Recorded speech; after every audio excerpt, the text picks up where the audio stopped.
श्री वल्लभाधीश की जय। श्री गुसाईजी परम दयाल की जय। શ્રી ગુસાઈજીનું નામ રત્નાખ્ય સ્તોત્રનું 72મું નામ વાગ્મી. શ્રી ગુસાઈજીની વાણી યુક્તિ કૌશલ્યપૂર્ણ છે. આપ શ્રી શ્રુતિરૂપા સ્વામીજીનું સ્વરૂપ છે. વેદની શ્રુતિઓ ભગવદ્ વાણી હોવાથી વિદ્વાનો માટે પણ રહસ્યમય છે, સૂત્રાત્મક છે. માટે શ્રી ગુસાઈજીની વાણી પણ રહસ્યપૂર્ણ અને ઓજસપૂર્ણ છે. આપની વાણીમાં ન્યાય અને તર્ક વિશેષ પ્રમાણમાં પ્રગટ થાય છે અને વાક્પતિ શ્રી વલ્લભના પુત્ર છે, તેથી આપ પણ વાણીના ઈશ છે.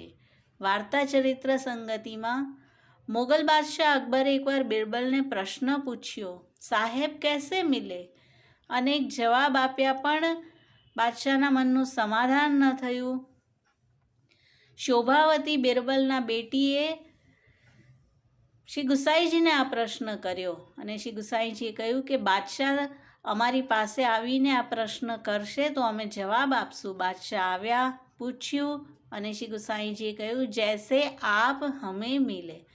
બાદશાહને સમજ ન પડી. શ્રી ગુસાઈજીએ સ્પષ્ટતા કરી કે તમે દિલ્હીપતિ છો, અમે તમારી પ્રજા છીએ. અમે તમને મળવા ગમે તેટલા પ્રયત્ન કરીએ, પણ ચાહે આપ મળો કે ન પણ મળો, પણ જ્યારે આપ અમને મળવા ઈચ્છો તો તરત મળી જાઓ.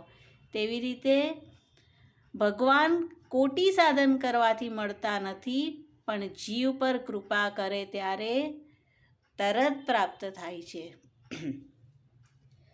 અને હજી એક પ્રસંગ છે, વાર્તાજી નંબર 181, જેમાં એક સેવક બન્યા વૈષ્ણવ, જેને શ્રી ગુસાઈજી પ્રેમ આસક્તિ વ્યસનનો ભેદ કયો. નિત્ય લીલાના રજ્જના છે, શરણે આવ્યા, સાતો સ્વરૂપનો મનોરથ કરાવ્યો અને બ્રજ યાત્રા કરી.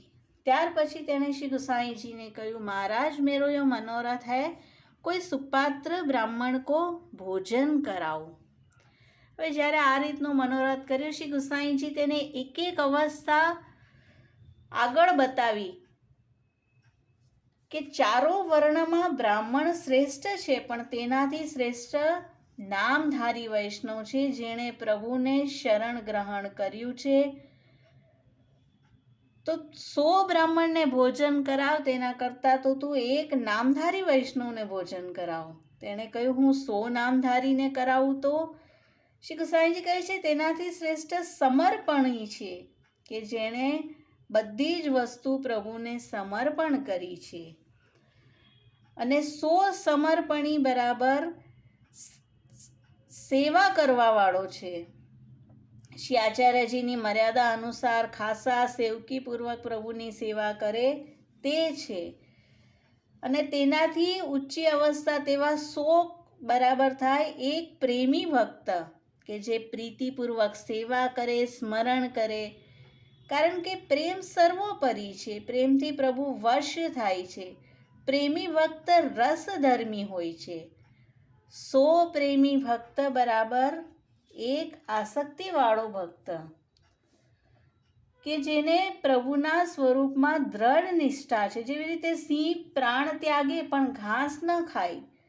અને આસક્તિમાં બતાવ્યું કુંભનદાસજી, પ્રભુ વિના સર્વ વસ્તુ જેને તુચ્છ લાગે છે, ગૃહ વગેરેમાં અરુચિ રહે છે. અને 100 આસક્તિવાળા બરોબર એક વ્યસન અવસ્થા. આસક્તિમાં કહ્યું કુંભનદાસજીની એ દશા છે. અને વ્યસનમાં, કે વ્યસન કોને કહેવાય? કે જેમાં પ્રભુના સ્વરૂપ વિના એક ક્ષણ પણ ક્યાંય ચેન ન પડે. અને જો આવી દશા થાય તો જીવ કૃતાર્થ થાય છે. યદા સ્યાત વ્યસનમ કૃષ્ણે કૃતાર્થ સ્યાત તદૈવ હિ. આ અવસ્થા ગજ્જન હાવનમાં બતાવી. અને સૌથી છેલ્લે શ્રી ગુસાઈજી કહે છે કે જેવી રીતે ચિત્ત સ્નેહપરાયણ રહે, માર્ગનો આચાર પણ ભલી ભાંતિ બને, તે પ્રકારે વૈષ્ણવને મહાપ્રસાદ લેવડાવજે. જેવી રીતે શ્રી હરિરાયજીએ પણ સાખીમાં કહ્યું છે, રસિક જન બહુ ના મિલે, પ્રેમની અવસ્થા. સિંહ યુથ નહીં હોય આસક્તિની અવસ્થા, વિરહ વેલ જहाँ તहाँ નહીં વ્યસન અવસ્થા, ઘટ ઘટ પ્રેમ ન હોય, દોષ બુદ્ધિ ન આવે તેવી રીતે ચિત્ત સ્નેહ પરાયણ રહે તેમ કરવું. તો અહીંયા શ્રી ગુસાઈજીએ ઉત્તરોત્તર દશા બતાવી, કારણ કે આપનું સ્વરૂપ વાગ્મી છે. શ્રી ગુસાઈજી પરમ દયાલ કી જય.